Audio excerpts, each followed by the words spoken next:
Habang binabaybay ko nga ang General Evangelista Street dito sa Bacoor, nabangga nga tayo sa bandang likuran. Bago pa nga nangyari yung aksidente, binabaybay na namin itong highway papuntang Binakayan. Banayad lang naman ang aming takbuhan dito kasi anytime talaga dito napakaraming tumatawid. May karanasan nga ako dito. Sa unahan may huminto na jeep, tapos may biglang bumabang pasahero. Nung malapit na ako sa kanya, sabay takbo patawid. Kaya ganoon na lang yung phobia ko dito sa lugar na to. Buti nga nakabig ko pa talaga yung manobela kasi kung hindi mababangga ko talaga siya. Kaya nga bawat hinto ng mga jeep dito, pinapakiramdaman ko talaga kung mayroong tatawid. Ang hirap kasi kung makakadisgrasya ka. Napakasakit sa ulo at bulsa. Nung malapit na ako dito sa tawiran ng mga tao, tapos sa gilid may jeep na nakahinto, medyo nagminor na talaga ako. Kasi iniisip ko baka may tatawid or kaya sasakay. At nung nasa tapat na ako ng jeep,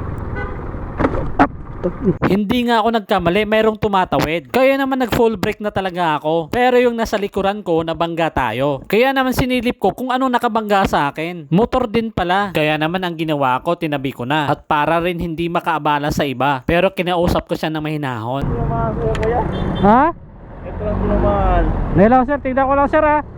Titingnan ko lang. Tinuturo nga ni sir yung nabangga niya yung box ko. Pero wala naman ako nakitang damage. Pero nung tinignan ko ang aking plate number, medyo nag-bend. Pero okay lang yun kasi kaya ko naman siyang ibalik kahit papaano.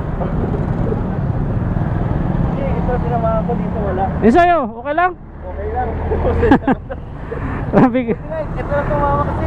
Bigla, may tumawid kasi kaya napahinto talaga ako eh. Oo. Sige, di ba sir? Thank you.